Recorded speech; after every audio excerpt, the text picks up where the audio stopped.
Hello students, welcome back to MHCG 2025 rapid revision series. जहाँ पर मैं फिजिक्स के सारे चैप्टर्स को रिवाइज कर रहा हूँ और हम अपने सेकेंड लास्ट चैप्टर पे हैं। ट्वेल्थ का सारा ऑलरेडी कवर हो चुका है, यानी कि 80% ऑफ वेटेज ऑलरेडी कवर हो गया। 11th के कुछ चैप्टर्स आते हैं, उसमें से ये सेकेंड लास्ट है। इसके बाद एक ऑप्टिक्स वाला चैप्टर बचेगा, ठीक है। थर्मल प्रॉपर्टीज ऑफ मैटर बहुत इतना इंपॉर्टेंट नहीं है, एक आध दो सवाल आ जाएगा तो आ जाएगा, एक क्वेश्चन ही आएगा मोस्टली तो, बट इतना डिफिकल्ट नहीं है। तो ज्यादा फॉर्मुलाज भी नहीं है, तो आप एक बार पढ़ लोगे, एक क्वेश्चन भी आ गया और आपने कर लिया तो उसमें कोई बुराई नहीं है, ठीक है। तो स्टार्ट करते हैं टेम्परेचर स्केल से। यहाँ पे बेसिकली केल्विन, फ़ारेनहाइट और डिग्री सेल्सियस का कन्वर्जन बताया है। TC minus 0/100 is TF minus 132/180 which is equal to TK minus 273/100। Simple ही बात है, कोई बहुत बड़ी बात नहीं है। Relation between temperature and thermodynamic property, ठीक है। तो temperature is 100 times PT at temperature T minus P1 upon P2 minus P1, ठीक है। Ideal gas equation we all know, PV is equal to nRT for n moles। अगर n को 1 कर दो for 1 mole, it would be PV by T is equal to R। Final length of a rod after heating, तो heat करने के बाद length जो होगा वो एक्सपांड होगा रॉड का, तो वो L1 times 1 plus alpha delta T हो जाएगा, जहां पे अल्फा को हम बोलते हैं कोएफिशिएंट ऑफ लीनियर एक्सपांशन, जो कि क्या होगा L2 minus L1 upon L1 delta T. Final area of plate after heating, तो हीट करने के बाद प्लेट का एरियल एक्सपांशन होगा, तो जो फाइनल एरिया होगा that would be A1 times 1 plus beta delta t. Beta क्या है? Coefficient of areal expansion which is A2 minus A1 upon A1 delta t. उसके बाद आता है फाइनल वॉल्यूम आफ्टर हीटिंग, ठीक है। हीट करने के बाद वॉल्यूम इंक्रीज होगा, तो that would B 1 plus gamma delta T, जहां पे गामा को कोएफिशिएंट ऑफ वॉल्यूम एक्सपांशन बोलते हैं, which is V2 minus V1 upon V1 delta t. अब अल्फा बीटा गामा में आपस में भी रिलेशन होता है, alpha by 1 is beta by 2 is gamma by 3 which is constant.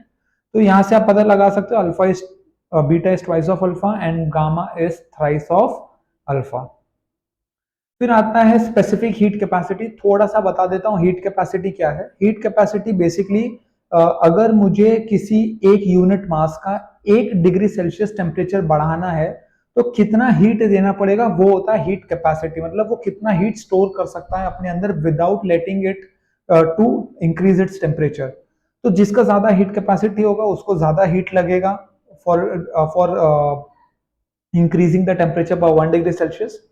तो स्पेसिफिक हीट कैपेसिटी का जो फॉर्मूला होता है that is delta q upon m delta t, मतलब कितना हीट लगेगा for a change of temperature for a given unit mass, for a given unit change in temperature. Molar specific heat में जो m है उसकी जगह आप नंबर ऑफ मोल्स कर देते हो, ठीक है। बाकी सब सेम होता है, इसके लिए हम उसको मोलर स्पेसिफिक हीट भी बोलते हैं। अब मोलर स्पेसिफिक हीट में एक Cp होता है, एक Cv होता है। Cp means specific heat capacity at a constant pressure, Cv means specific heat capacity at a constant volume. तो m टाइम्स Sp, Sp क्या है? Specific heat capacity at a constant pressure. m times Sp is Cp, m times Sv is Cv, जहां पे m होता है molecular weight. Latent heat का formula Q क्या दिया है? m times L। Temperature gradient is T1 minus T2 upon x। Rate of flow of heat क्या है? Q by T, okay, which is equal to Ka times T1 minus T2 upon x। Heat energy conducted at a given temperature, given temperature में कितना heat conduction हो रहा है, that is Q is equal to Ka times T1 minus T2 by x times T। Coefficient of thermal conductivity K is Q upon AT, T1 minus T2 by x।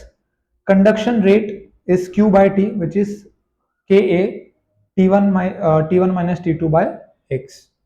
Thermal resistance RT is x by Ka which is T1 minus T2 upon conduction rate। Thermal resistivity rho T is equal to 1 by K। And last में आता है Newton's law of cooling, dt by dt is equal to C times T minus T naught provided that excess temperature is very small। ये मैंने यहाँ पे कुछ बहुत explanation नहीं दिया है, मैंने खाली लिस्ट ऑफ फॉर्मूलाज दिया आपको, ठीक है। ये फॉर्मूलाज नोट कर लो, याद कर लो, बहुत ज्यादा टाइम तो बचा भी नहीं एग्जाम में। आई होप ये सारे कॉन्सेप्ट्स आपने पहले पढ़े होंगे, रिवीजन नहीं था ये, पर इंपॉर्टेंट है कि इसका एक फॉर्मूला शीट बना लो जो आपके एग्जाम के एक दिन पहले एग्जाम के दिन आपको रिवीजन करने में हेल्प करेगा। ठीक है, इसके बाद मैं एक लास्ट चैप्टर ऑप्टिक्स का कवर करूंगा और फिर हम इस सीरीज को खत्म करेंगे। आपको कोई भी डाउट है आप कमेंट में कर सकते हो और लिख सकते हो, आपको कुछ चाहिए मुझसे तो भी लिख सकते हो। लाइक और सब्सक्राइब करो। Alright, thank you for watching this video. सबसे इंपॉर्टेंट बात, पढ़ाई करना मत भूलना।